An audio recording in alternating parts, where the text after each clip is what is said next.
Good morning to everybody, the Future Trend channel again with you, and today 11th of May 2018 we are starting a second part of our everyday's analysis and analysis of euro crosses.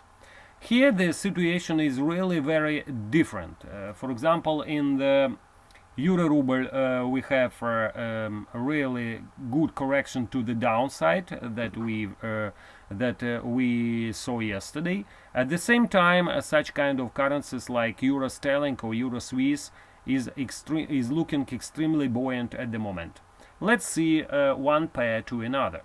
First of all, the euro yen is more or less stable, is looking more or less stable at the moment, despite the overall geopolitical situation in the world, and we still suggest that the overall situation in the world should remain very fragile, because as you can see in the Middle East the situation is really very shaky after Israeli strikes on the Syrian territory and on Iranian soldiers.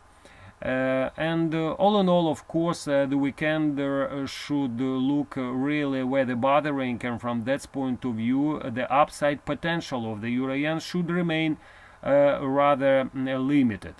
At the same time, the euro sterling should remain rather supported after yesterday's Bank of England rate decision to leave the rates at low levels, and the change of the nearest economic expectations by members of the Monetary Policy Committee also should mean that in the foreseeable future we could see some lower levels for the British pound, not against the United States currency but also on the crosses as well. Anyway, from a longer term perspective, as you can see the daily chart in the euro sterling, we still remain below the 2017-2018 downtrend line, which located today at 0.8850, and while below this level the pair should remain, technically speaking, bearish. As regarding the euro Swiss, here the situation is really very different. Because of stabilization with political life in Italy, we see that the euro Swiss rebounded back from the lows of this week, registered around 1.1865 to currently traded levels of 1.1942. That means that in the foreseeable future the test of the psychologically important level 120 is again in the cards, and that means that subsequent break above that level should accelerate the overall trend of weaker Swiss franc we've seen during the past couple of weeks. And finally, euro ruble, because of this overall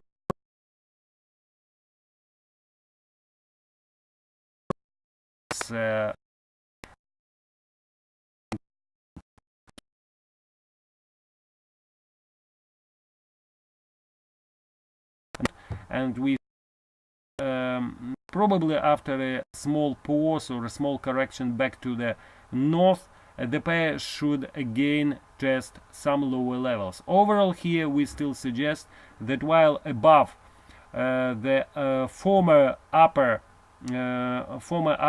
threshold of the previous range of 72, the pair should remain skewed more to the upside. At the same time, a psychologically important level of 80 should remain a rather tough point to break to the north. Overall, we still suggest that the pair should remain inside of the range of 72.80 at the moment. Some later we will come with our analysis of commodity currencies. It was the Future Trend channel with you. Have a nice weekend, and bye bye for now.